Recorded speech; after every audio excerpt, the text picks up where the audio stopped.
going on, people? We are Tottenham TV here, and another daily update to bring you today. There's a couple of updates, but let's start with Vincent Janssen. It's been widely reported that he's about to have a medical, or he's undergone a medical at Mexican club Monterrey. I think no price has been reported, but what do you think of that deal? Look, I think get him off the books is best for everyone. I think he had the little spell at the end of last season when he thought, oh, maybe he could play his way back in, but it wasn't to be. It was that clear-cut chance he missed at the end of one of the games. I can't remember. There was West Ham, wasn't it? He got cleared off the line right at the last minute. We thought the fans started singing his name when he came on that game, but it wasn't to be. Janssen's had his time up Spurs. He's. Do you think he had a fair crack at the whip? Probably. I think, especially in his first season, I felt like he actually, Ken was injured for a lot of that time, and he had a really good chance to kind of make an impact, and he just didn't quite do it. And I think, look, if we get some money for him, maybe between 5 and 10 million, I think it's a fair deal. Get him off the book. Losses and, I think it's time. It's time to move on. He's tried a few loan deals, hasn't worked either. I think he needs a fresh, clean break. And I think he'll do him good. Go out to Mexico. Bit of a fall from grace, from being one of Europe's prospects to.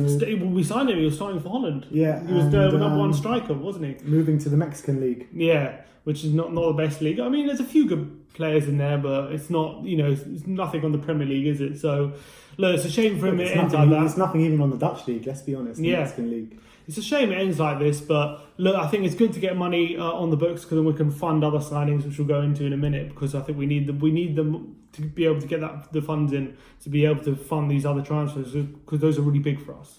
The thing is with Janssen, I thought he always put in a shift. I thought he always put 100% in, but the quality just wasn't there for him. Yeah, it wasn't, unfortunately. I mean, you saw in Holland how he used to bully defenders and he used to look like he had a good finish, but clearly when push came to shove, when the ruffle and tumble of the Premier League, it just couldn't really handle it.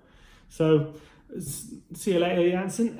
Exactly. Let's move on. All right, moving on to Ryan Sessegnon. We brought you some news yesterday saying that Spurs could be very close to a deal, and reports are claiming that we could be offering 20 million plus Josh Onoma and George Kevin Nkudu. Yeah, which is I think that's a good deal for both parties. I think Fulham in the Championship. I think Onoma's a good Championship player, good centre mid. Well, you say that, but he actually didn't set the Championship alight last season. I think he played for Villa and Sheffield Wednesday, didn't he? Well, he has played for Villa and Sheffield. I don't think it was both last season. I think he's kind of left a decent impression in both clubs. Because you're right, he hasn't set the world alight, but I think they're getting a decent player there if they agree. And obviously Nkudu, I think he's contrary to what most people think. I think he's in the little time he did spend on the pitch for Spurs, he did okay. Not great, but he did okay. All you got to do is cast your mind back to a couple of years back to that under 19 or under 20 World Cup? Yeah, when Onoma. Yeah, and Onoma was pretty much player of the tournament, and everyone was raving about him. Moussa Dembele came out and said, he's the heir to his throne. He's the heir to his throne, and he could be a big player for Tottenham one day, but it just hasn't quite worked out for him, has it?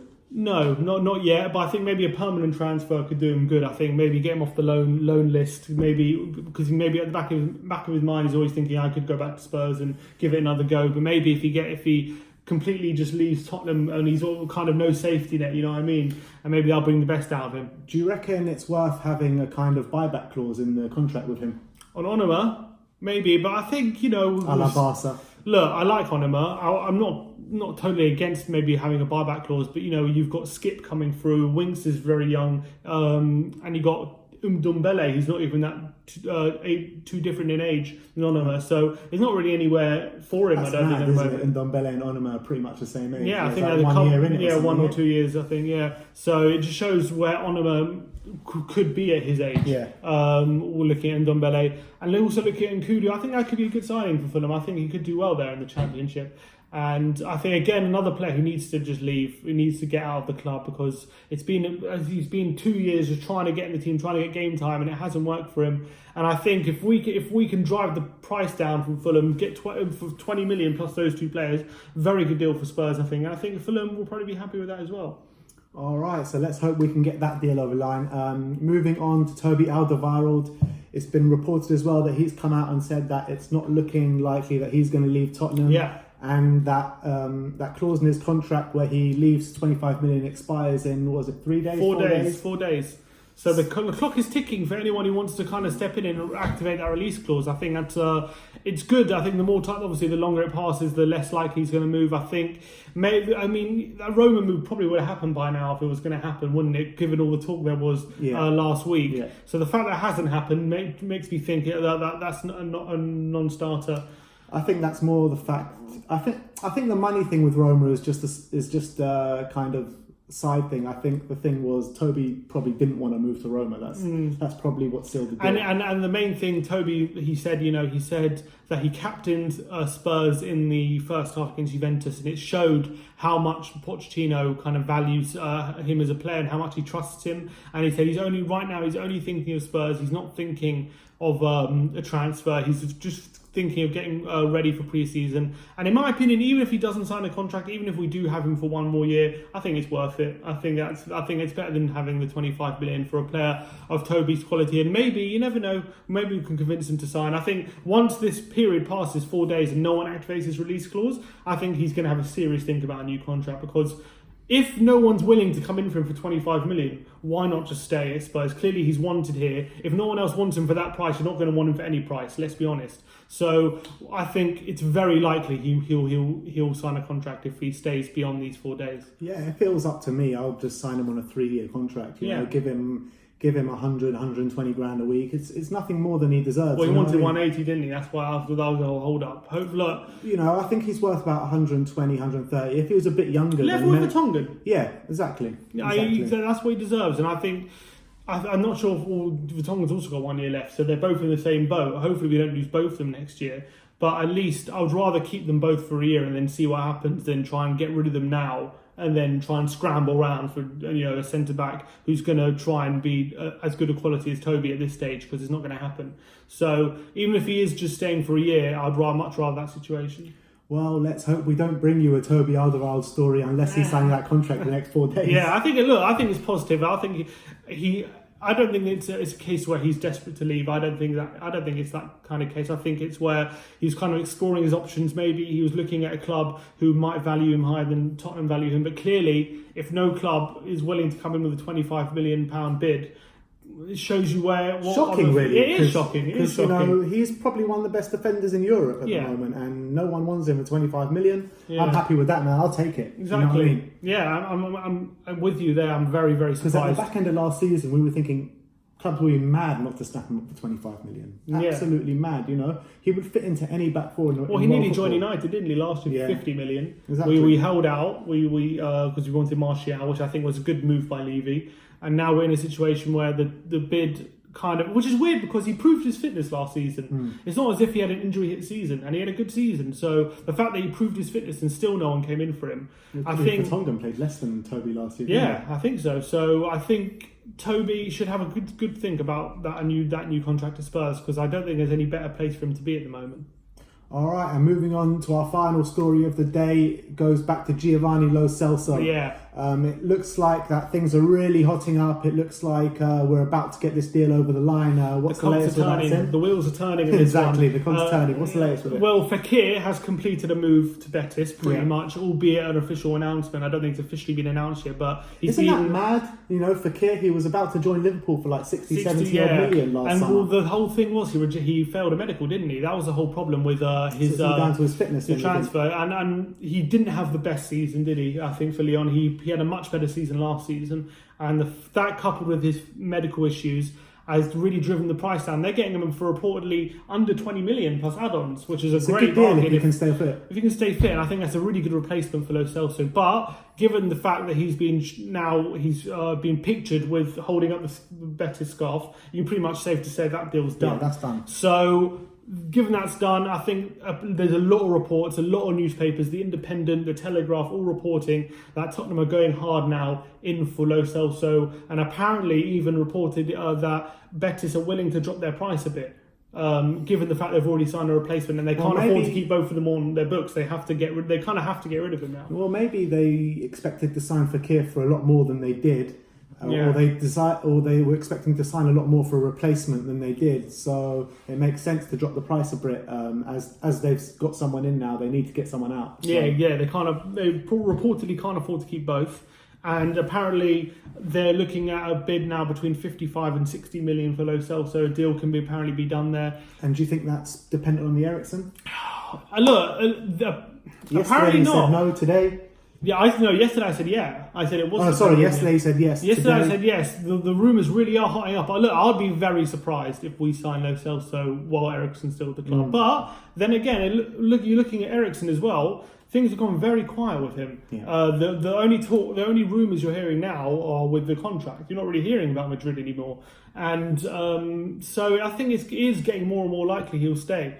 Do you reckon that's dependent on like Madrid signing Pogba or what have you? Like, yeah, 100%. I think that's got a long way to go in terms of the transfers. But I think maybe if you think about it, if we can raise the funds for, get a bit of money for Janssen, get some for Rose, maybe Wanyama, get a bit of money for him. Maybe we could raise the funds for Lo Celso without having to sell Eriksen. Especially you got 25 million in there from Trippier. But then you've also got the 20 million for Sessegnon. But they're saying 80 million for Sessegnon and Lo Celso. Oh, I think that's a great deal. Which I think is a very good deal in this current market. And I think given the fact we got about 80 million for the Champions League run, which is reportedly what Pochettino's been given for the transfers, 80 million plus whatever he raises. So that's 8. So we've already spent, I think, 55, 60 on Ndombele. Then we've got 20 back for Trippier. We're looking to get 20 for about 25 for Rose. So I don't know. I think maybe we could raise it without Eriksen. Maybe financially it could be viable. But I'd still be very surprised if we sign Lo Celso before anything with Eriksen is cleared up. Then I would be shocked. Then I'll be very impressed. I think that would be a real statement. Yeah, but all you need to do is cast your mind back to the Bale situation. Didn't we get all those players in before we sold Bale? Yeah, that is true. And we were always going to sell Bale. That was the truth. So yeah, that is the kind of situation that we've been through before. Maybe we would be, for example, Atletico Madrid have been rumoured for Eriksen. Maybe we'd be more open to an offer from them if we had Lo Celso already. How much money do Atletico Madrid have? Because they just signed this Felix for 120. I know they got 100 for Griezmann. Yeah, but that cancels each other out, doesn't it? Exactly. So how much money do they actually have? Because they've spent quite a bit apart from that as well. They've got Trippier. They've got a couple more players in already. Yeah. I can't see them spending over 60, 70 million for Eriksen. I mean, I think, and would Eriksen even want to go to Atletico instead of Spurs? I mean, it's not a step down, but it's not exactly... It's kind of on par. Yeah, it's on par. We're kind of the third best team. If they offer him more money, then they're maybe. the third best team in Spain. Yeah, we're on par, I think, with Atletico Madrid. But I think the Lo Celso deal... Look, the rumours are really hotting up, so it's really getting exciting whether we can get the deal done. A lot of people saying that we're going to push hard this week, that we really could be signing 2 players this week. So that would be really, really exciting. But again, I'd be very surprised if Lo Celso gets wrapped up before anything happens with Eriksen. If we do get Lo Celso and Sessegnon over the line this week, do you expect any more transfers in? And not unless there's other outgoings.